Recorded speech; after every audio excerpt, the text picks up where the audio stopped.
Coming up next on Arizona Horizon, processing delays are costing some DACA recipients to lose their jobs as their permits expire. Also tonight, new data sheds light on the history and diversity of indigenous people in the Americas. And a Valley eye doctor keeps an eye on history with a rare collection of centuries-old newspapers. Those stories and more next on Arizona Horizon.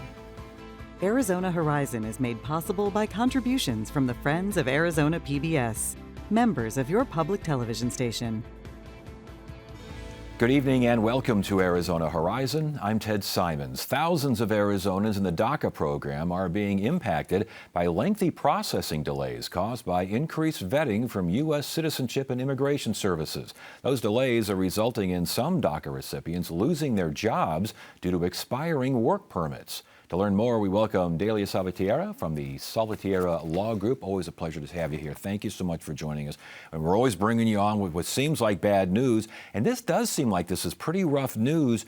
Processing for these folks, processing delays. What's this all about? DACA is issued in 2-year increments, and those 2-year increments mean that every 2 years they have to renew their status, deferred action, which is low-level deportation, people who are vetted through a process of criminal backgrounds.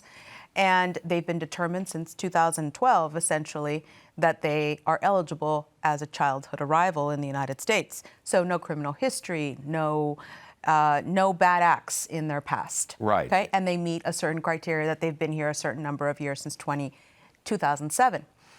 So when DACA expires every 2 years, normally within 3 months, you have to file a renewal application, and that requires fingerprints and photos. So every 2 years since 2012, these folks have been vetted over and over again.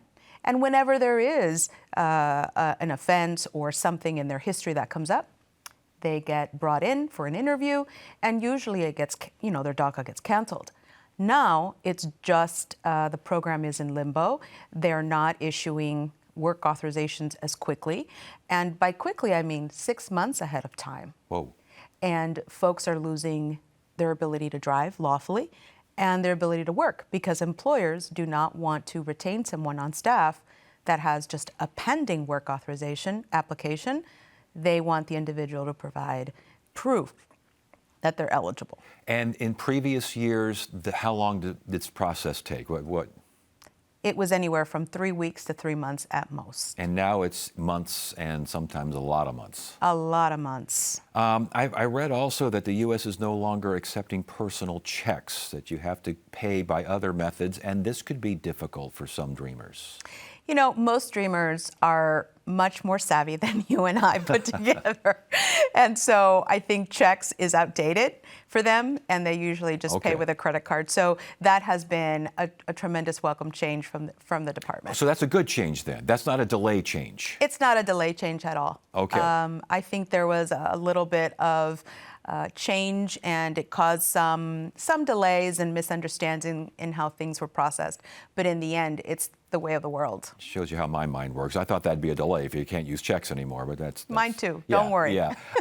As far as being vulnerable to deportation, let's say that you're in the program and it's being delayed month after month. Your work permit expires. Your driving privileges expire. If they expire during the process, is that a factor? Is that a mitigating factor? No. Recently, the Board of Immigration Appeals, who issues precedent decisions for immigration courts, issued a case called Santiago, and basically said that judges, despite the formal regulation, immigration judges are not to dismiss or place a case on administrative status and deportation defense solely because the individual has DACA. So I'll give you an example. I have a young man who's a top engineer for one of the local colleges. He's a software developer, and he's got a bachelor's and a master's degree. And he got a ticket for driving without a license in 2011 during the Arpaio years, landed in deportation proceedings, and his case was closed because he had DACA. The case was reopened by the Trump administration, and that individual, who's now late 20s, early 30s, is facing deportation from the country despite having no criminal history and being a highly educated individual and pertinent to one of the colleges here in town. But for those for those who though have not even a speeding ticket, nothing, spotless, and they've applied for reinstatement. It's been 2 years. They apply to be reinstated, but it's taking forever. And all of a sudden, the deadline for that reinstatement has passed. I mean, again, is that a mitigating factor? I mean, no, it isn't. No. So if the individual, let's say their DACA status lapses, yes, but they continue to drive because they have to get to work or they have to get their kids to school, and they're detained, but their DACA renewal hasn't come in, they will land before the Department for removal, and they will be detained. The Trump administration, a couple of quotes here. One of them is that DACA does not confer any form of legal status. That is correct. That is true, isn't it? That is correct. What DACA is deferred action, which means so the same agency that is trying to remove them from the country is also the very agency that vetted them and granted them deferred action, which means low level of priority for removal, and that as long as you keep the status quo, no criminal issues, you remain low level and not subject to deportation. Interesting. But that is not what is happening on the ground. Yes, and I was going to ask you about what is happening on the ground and what you are hearing from folks. We heard the one story about the professor, the guy, I called him a professor. Engineer. Yeah, engineer. Are you getting more? What are you hearing? And what are you telling folks? What I'm telling folks is that they have to apply 6 months ahead of time, so 180 days before their work permit expires. They often call concerned because they don't want to break the law, they don't want to drive, and they don't want to work without status. And so that is a decision that they make depending on what their financial circumstances are. Maybe it's a two-parent household, and maybe one DACA recipient can stay home, but it's devastating. It's their ability to pay their mortgage, their ability to send their kids to school, groceries, right? And so these are resilient folks, and they've known for a very long time that DACA has been on this administration's chopping block, but to have it go away like this without an opportunity to prepare them or to ameliorate the delay caused by USCIS by saying, we're going to give everybody an automatic extension of 30 days so that we can finalize our vetting. Because as I mentioned, they've been vetted already every 2 years since 2012. So that's 10 vettings. So I think that it would be incumbent upon the department to want to ameliorate the hardship it's causing, but that isn't going to happen. In my personal opinion, I believe that it is a choice to make it so uncomfortable for as many people as possible to leave the country, and taking away their ability to work and function in the society is certainly one way. Delia Salvatierra, again, Salvatierra Law Group. Good to have you here. Thank you so much. We appreciate it. Thank you. I appreciate it. Good seeing you.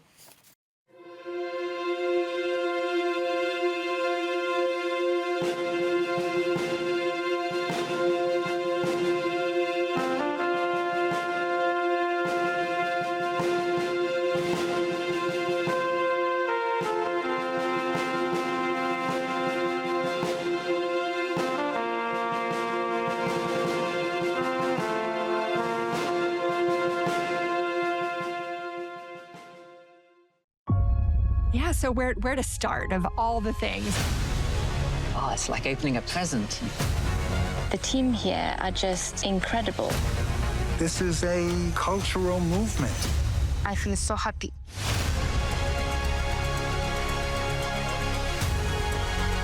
There is so much more.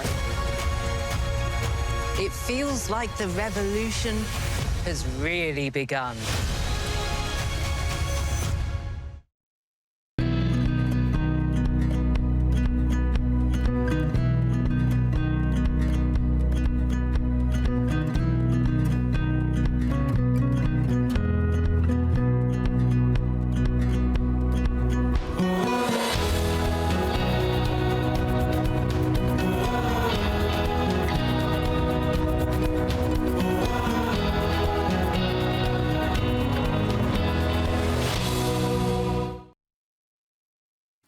A new study looks at the history of indigenous people in the Americas by way of DNA analysis and genomic data sets. The result is the most comprehensive view of indigenous American genomics and evolutionary history to date. Joining us now is the study's co-author, Eduardo Amarim from ASU School of Human Evolution and Social Change. Good to have you here. Thanks for joining us. Thank you for having me. Yeah, this is fascinating. So basically, how did this work? What was the process involved? Yeah, so there is the process starts on like planning the research and seeing, adhering with all the ethical standards of the countries that we are working in. And then we collect the samples. It could be saliva or blood. We extract the DNA and then we sequence it.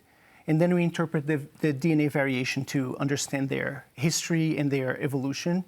And this is from the Bering Strait down to Patagonia, huh? I mean, it's the Americas. Yeah, we did focus on Mexico down to Argentina in 8 different Latin American countries. Okay, so you focused a little bit further south then. All right. Yeah. I thought it went from tip to tip. Largest data set of its kind. Yeah, it is so there are other data sets that are sequencing only part of the genome of these individuals. Our study is the largest one and also the most diverse one to sequence the whole genome, so all the genetic information that each individual carries, and also across several different populations. And I read 1 million new genetic variants were discovered. Did that surprise you? It did surprise us because it is known in population genetics that the smaller populations that have been historically small, like the Native American populations have been across their history, they usually harbor less genetic variation than other larger populations like the African populations. So we expected to see very few variants, and this number, although it's small, it's much larger than we actually expected. Interesting. Did geography make a difference? Where they came from, where they went, and the factor of geography mitigating that? Yeah, geography does impose, for example, barriers to populations to exchange genetic genes, right? So it can isolate populations, and that could potentially reduce their genetic diversity. So it does play a role. So things like metabolism and growth and fertility, all these things that you can kind of winnow out from DNA. What'd you find?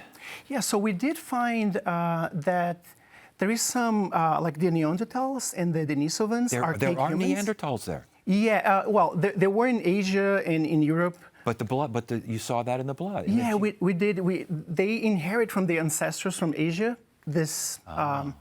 these genes from Neanderthals, and those genes carry some adaptive advantage over people that don't have those variants that are not. So we did detect some genes that are under selection that enable these individuals to adapt to the environment, and some of them come through this influx from genes from Neanderthals and other populations. Did that impact immunity?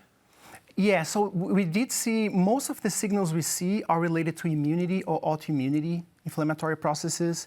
So that's a pretty common observation in this type of studies. Our immune system has been under strong selective pressure. Yeah. That's what we see there too. In terms of migration patterns, did you learn something from this DNA analysis? Yeah, so we did, before our study, we knew that there were 2 major migrations that the Americas, the original one about 15,000 years ago or earlier, peopled the whole continent, the first wave. There is another one that came later that replaced somewhat this first migration, and we detect a third one that it's the major contributor to some populations in South America and some in the Caribbean as well. And that was how long ago? The third one was only 1,300 years ago, so 1,300. Wow. Interesting. Okay, and that means that, so you got basically all bases covered then if you're going over to the Caribbean. Yeah, we did. We incorporated some genetic data that are publicly available, especially from archaeological material as well, so ancestors, and we incorporated this data. How important is to get this information in terms of just knowledge, in terms of treating people who are indigenous Americans? Mm-hmm. I mean, I would imagine if this is the most comprehensive one available, there's a lot still to learn. There is a lot still to learn. This is one of our main points that in 2001, the Human Genome Project was released, was published, and they claim that knowing the genome of a person would be benefiting for that person for personalized medicine, for example. And this is true, we believe that, and that's why we do genomics. But this research will not benefit individuals that haven't been studied yet. So expanding the reach to different communities that haven't been studied yet from the genomics perspective will allow these benefits to also benefit them. Yeah, that sounds very good. Okay, where do you go next with this research? We are expanding and trying to understand more regional aspects of the evolution of Patagonian people, for example, and also we're expanding some of these insights to other populations outside the Americas, a similar perspective to understand evolution and history. And real quickly, did you get buy-in from the folks? Were they worried? Were they concerned that there was some appropriation of culture and of their blood going on here? There is always this concern because of the history of our field, but we address them with the communities, we engage with them, we try to explain the research, the potential gains, and the potential problems that they could face with our results as well. And it sounds like it went very well. Eduardo Amarim, again, ASU School of Human Evolution and Social Change. Good to have you here. Thank you so much. Yeah.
I had 5 ancestors. Several ancestors. 8 patriot ancestors. I have 34 proven ancestors who fought in the American Revolution.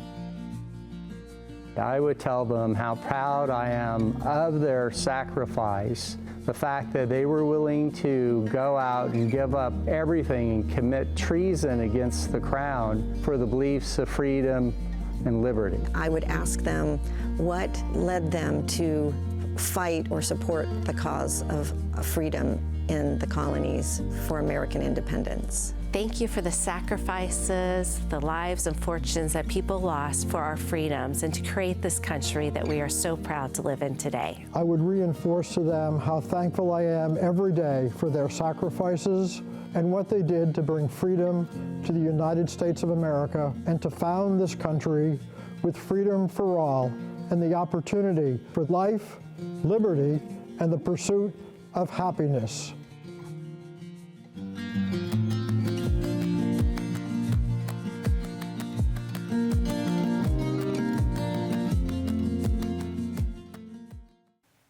A Valley eye doctor is keeping an eye on history with some rare first drafts of newspapers that date back centuries. The collection includes a number of news accounts involving Revolutionary War events, as well as a copy of the Declaration of Independence that's older than what's on display at the National Archives. In celebration of America 250, we welcome Dr. Frank Caserta to Arizona Horizon. Good to see you, Doctor. Thank you, Ted. Thanks for having me. Yes, this is fantastic stuff. You collect historical newspapers. I do. What in the world got you started in this? 15 years ago, I was trying to find a gift for my dad, and he's always watching the news, reading the news, and I happened to just come across an original 1865 New York Times reporting the assassination of President Lincoln, who was still alive at the time the newspaper was printed. We found that fascinating, and it just set me on the path of collecting over the next 15 years. How does one collect these things? Is there a market for them? How does it work? Oh, yes, there definitely is. So there are dealers online who sell these. You can get them on eBay. There are many auction houses, like Christie's and Sotheby's and Bonhams, et cetera. People have estate sales and sell these things.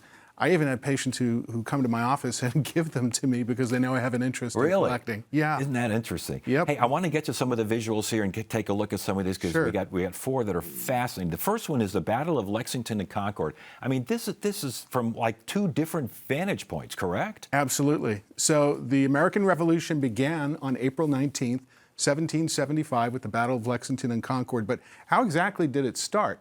And who fired the first shot?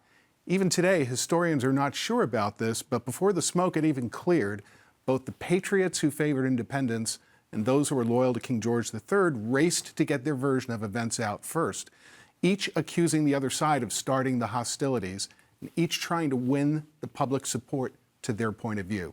So the May 13th Pennsylvania Ledger on the left here contains 21 signed affidavits in which eyewitnesses to the battle swore that the British fired the first shots without any provocation on the part of the colonists. And of course, General Gage, Thomas Gage, the British commander-in-chief, he claimed that, of course, it was the colonists who fought first. The second newspaper on the right, the June 7, 1775 Connecticut Journal, is quite rare in being one of the few newspapers that finally printed Gage's version of events. But unfortunately for the British, it came out significantly later than the earlier reports that already inflamed the population against the British. And the earlier reports, I think they had a quote from a redcoat: "Throw down your arms, you villains, you rebels." I mean, that's a quote. Absolutely. Yes, you get a lot of quotes. I'll bet in you these that is newspapers. fantastic. All right, I want to get to the next one, and this is Washington crossing the Delaware from the Continental Journal and Weekly Advertiser. Yeah, so this is one of my favorites. This particular newspaper is the only one I have ever found or even heard of in 15 years of collecting that prints Washington's own account of crossing the Delaware to attack the Hessians. In fact, he describes it in great detail in a letter that he wrote the very next day, in which he explains that he was going to, he hoped to get the crossing completed by midnight with all his men and the cannons, and then march the 9 miles in the freezing, darkness to Trenton and surprise the Hessians with an attack at 5 o'clock. But nothing in war ever goes as planned, right? And he tells us on the front page that, in fact, there was so much ice in the river that they fell 4 hours behind schedule, nearly costing him the element of surprise and the victory that proved to be the turning point in the war. And it's all right there in newsprint. It is. That is fantastic. Okay, let's keep it moving. Battle of Yorktown, 1781. And that looks like a banner headline. Did we see many of those back in those days? No. In fact, hardly ever, and this may even be the first. Wow. So following that event, 1 week later, the first 3 newspapers to ever print that news, to break that news, were 3 newspapers in Philadelphia, who all came out on the same day. The October 24th, 1784 Freeman's Journal is the most dramatic of those, and it may actually be the first banner headline in American history. Isn't that interesting? And I love right under the head spot there, open to all parties, but influenced by none. Yes. Now, banner headlines, as we know them, didn't actually start until about the 1890s when Joseph Pulitzer and William Randolph Hearst, who owned competing New York newspapers, began using them and other aspects of yellow journalism to attract readers and outsell each other. Now, the Freeman's Journal here, real quickly, was this a newspaper? Was it a news pamphlet? I mean, a lot of No, it absolutely is a newspaper with 4 pages. And, back then, the newspapers were a lot smaller. Paper was a very scarce and expensive commodity, so it took a monumental event like this to inspire and justify the use of that much space on the front page. Wow. Speaking of monumental events, and I mentioned this in the introduction, you got a Declaration of Independence that's older than what you see in Washington at the archives. I actually have 5 copies of the Declaration, but this is the oldest one.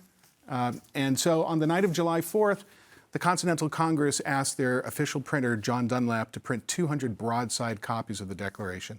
26 of those still exist, 25 are in institutions, only 1 is in private hands.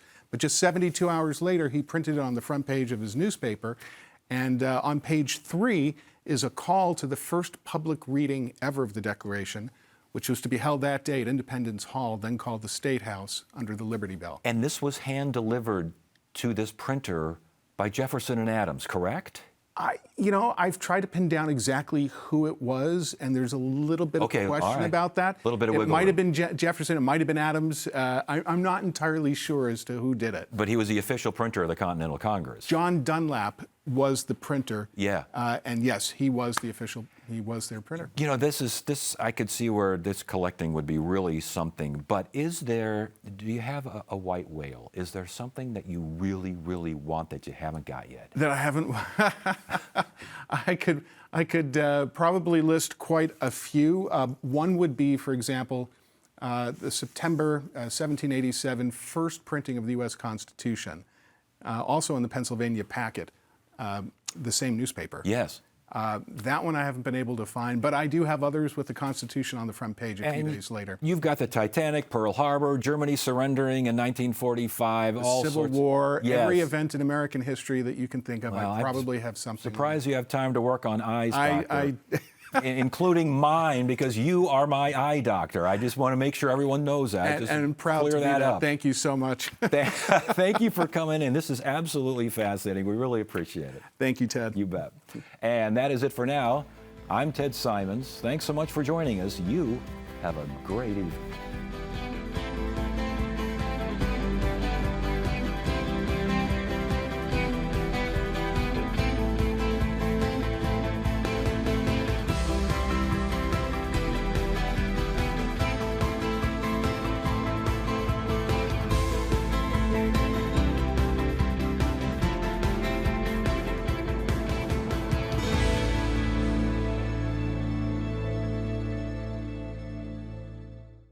When you want to be more inspired, Arizona PBS delivers unforgettable experiences in music, theater, and the arts, thanks to members like you. And you play flutes and